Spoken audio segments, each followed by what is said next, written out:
Oke, baik. Bismillahirrahmanirrahim. Assalamualaikum warahmatullahi wabarakatuh.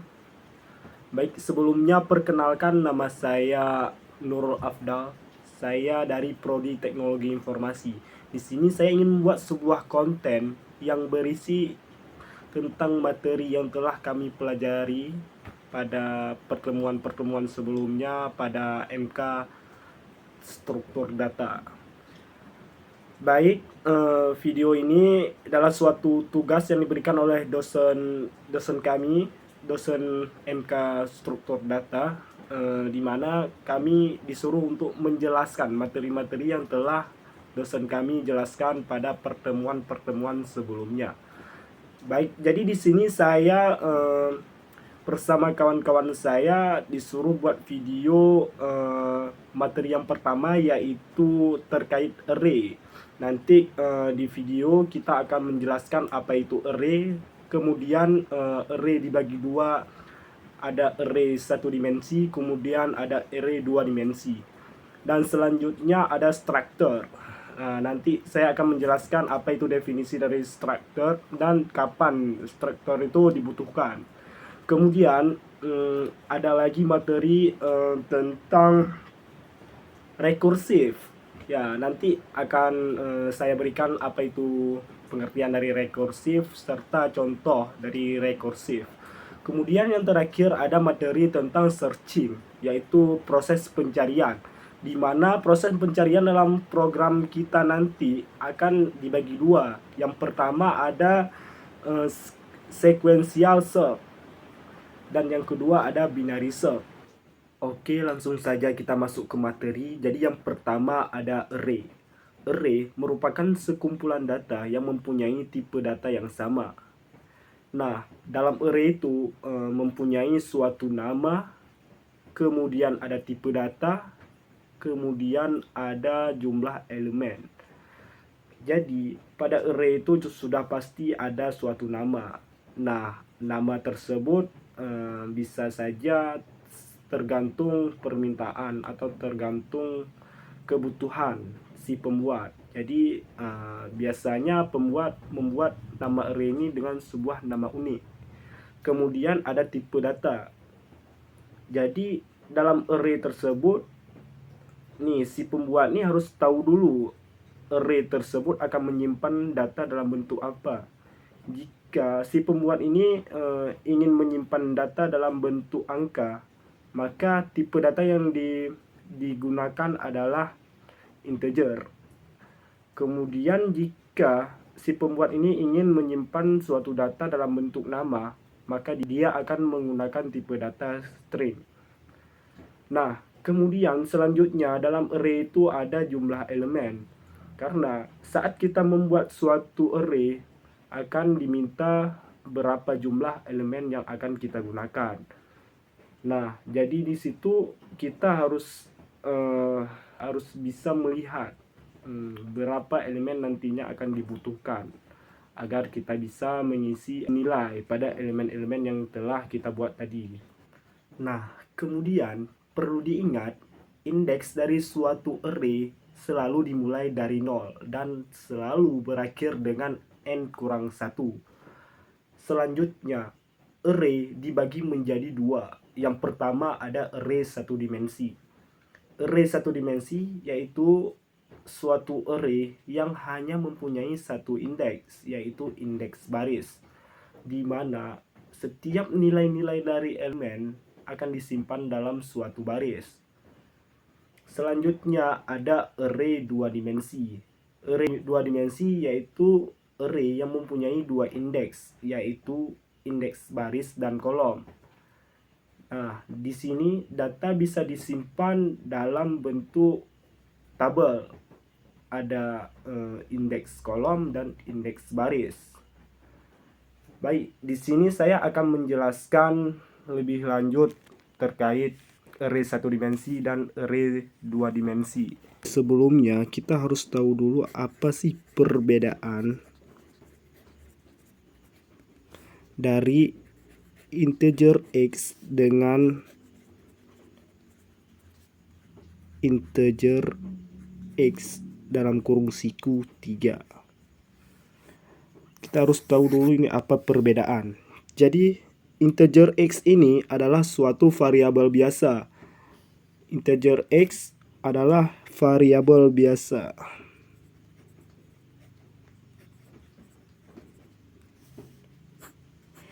Sedangkan integer X dalam kurung 3 adalah variabel array.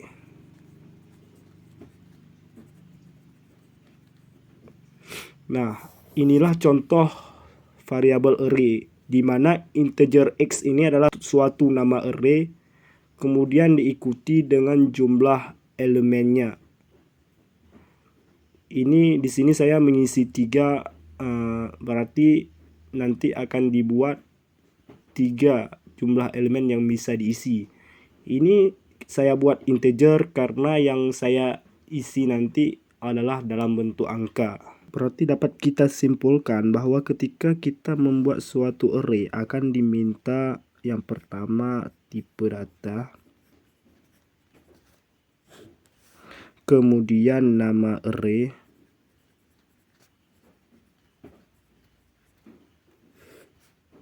kemudian akan diikuti dengan jumlah elemen.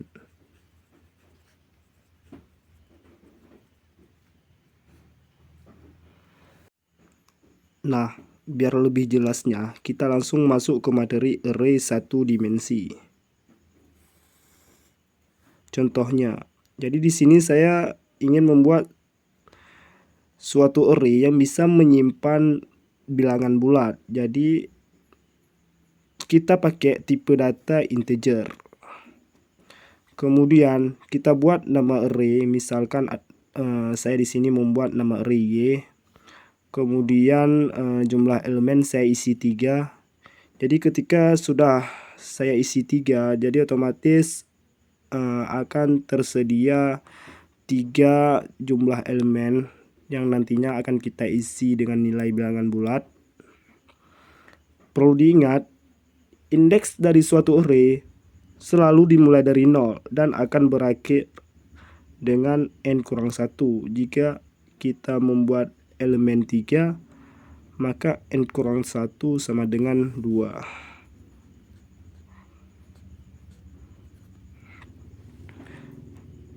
Jadi indeksnya hanya sampai 2 saja. Indeks 0 nilainya adalah 2, kemudian indeks 1 nilainya adalah 5, kemudian indeks kedua nilainya adalah 7.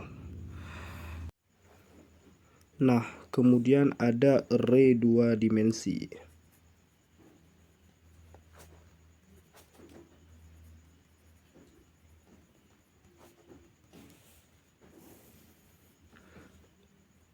Array 2 dimensi juga sama seperti array 1 dimensi, cuma perbedaannya array 2 dimensi ini mempunyai 2 indeks, yaitu indeks baris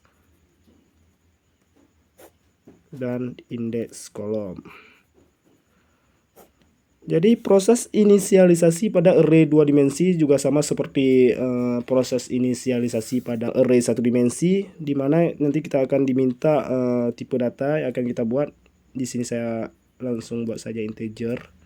Kemudian dilanjut dengan nama array yang akan kita buat, misalkan X. Kemudian langsung saja pada kurung siku yang pertama akan diminta berapa jumlah baris. Jadi di sini saya ingin membuat jumlah barisnya 3.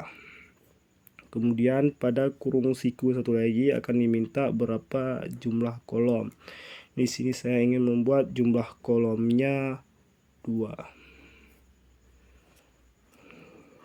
Kemudian akan tersedia tempat pengisiannya seperti ini.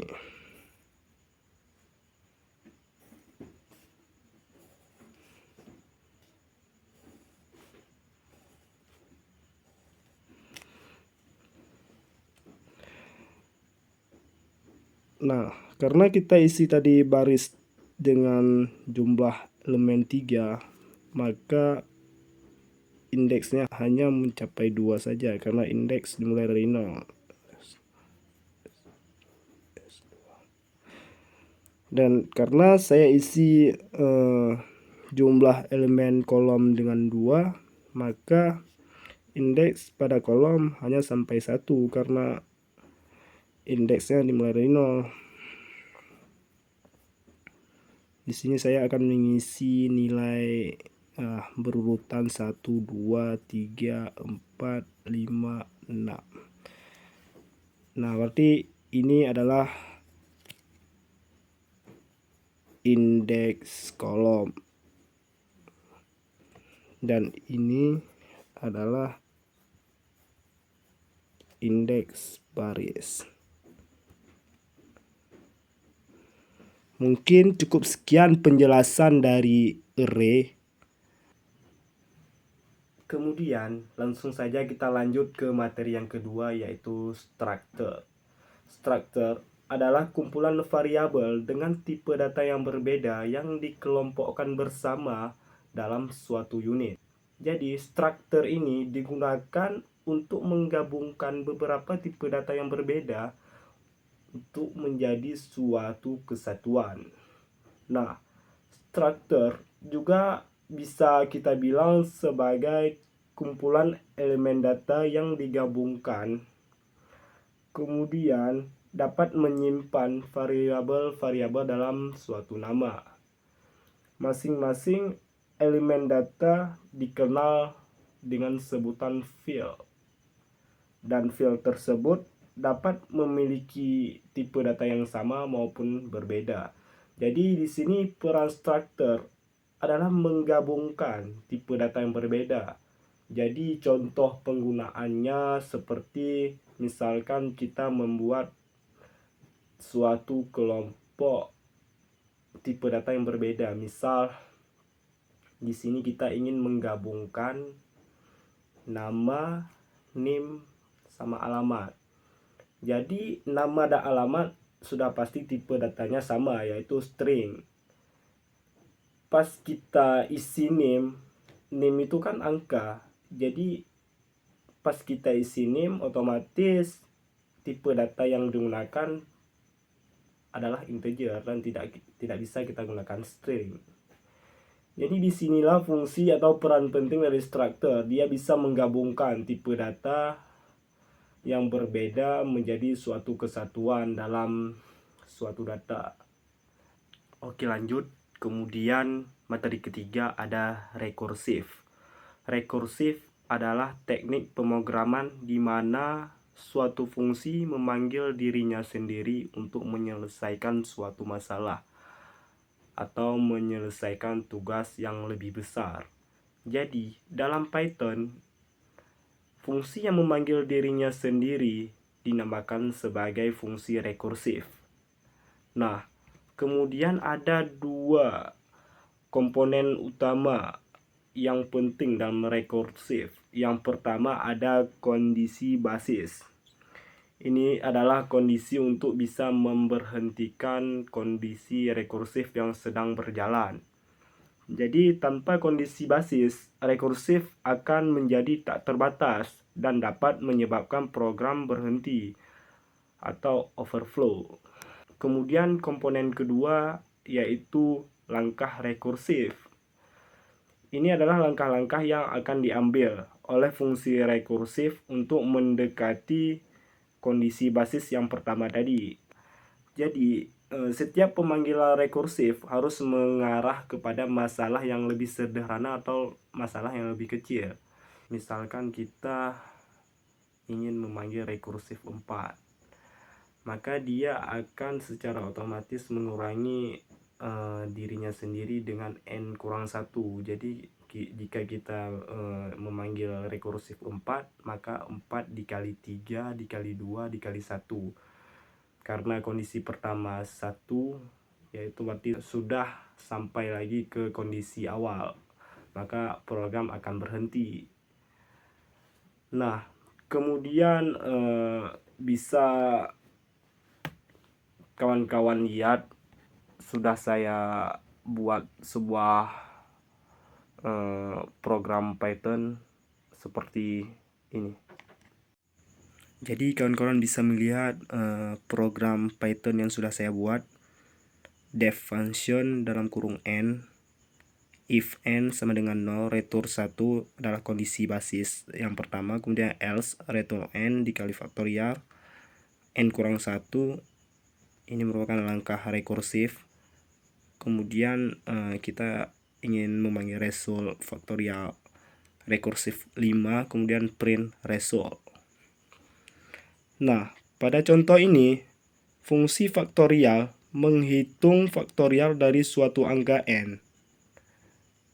Jadi, pada program ini, kondisi basis adalah saat n sama dengan 0, di mana faktorial dari 0 adalah 1. Jika n tidak sama dengan 0, fungsi akan memanggil dirinya sendiri dengan nilai n kurang 1 untuk mendekati kondisi basis. Ini menghasilkan langkah rekursif. Jadi seperti ini. Karena kita buat result 5, jadi dia ini akan otomatis faktorialnya akan n kurang 1. Jadi jika kita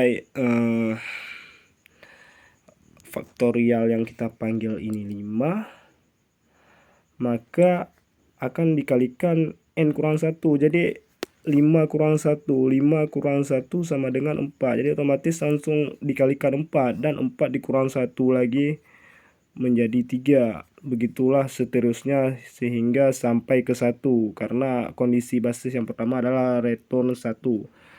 Jadi hasil dari pemanggilan rekursif 5 adalah 120.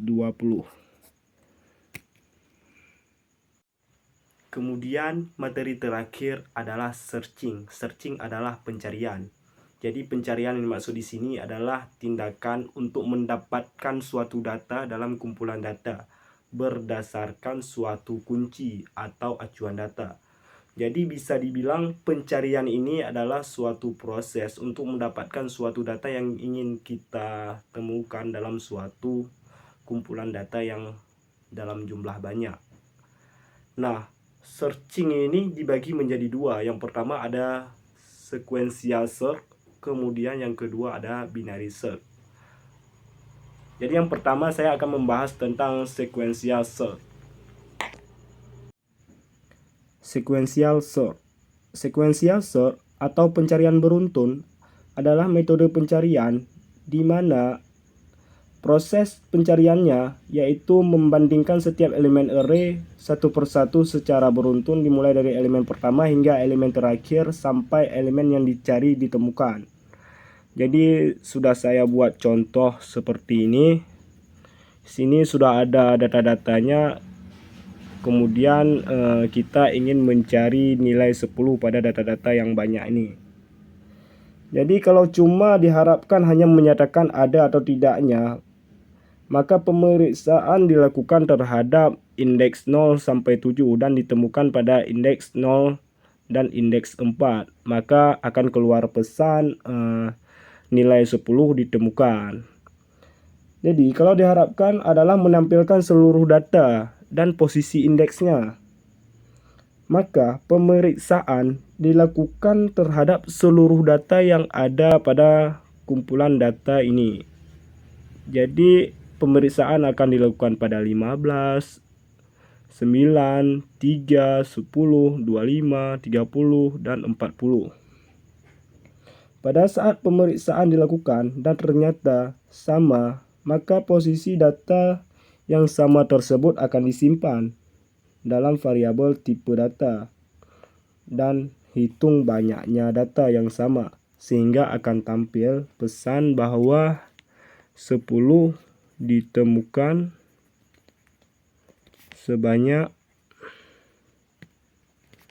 2 kali, yaitu pada posisi indeks 0 dan indeks keempat. Posisi indeks 0 dan indeks 4. Oke, mungkin cukup sekian paparan materi penjelasan dari saya terkait 4 materi tadi. Kurang lebihnya saya mohon maaf. Saya akhiri. Wassalamualaikum warahmatullahi wabarakatuh.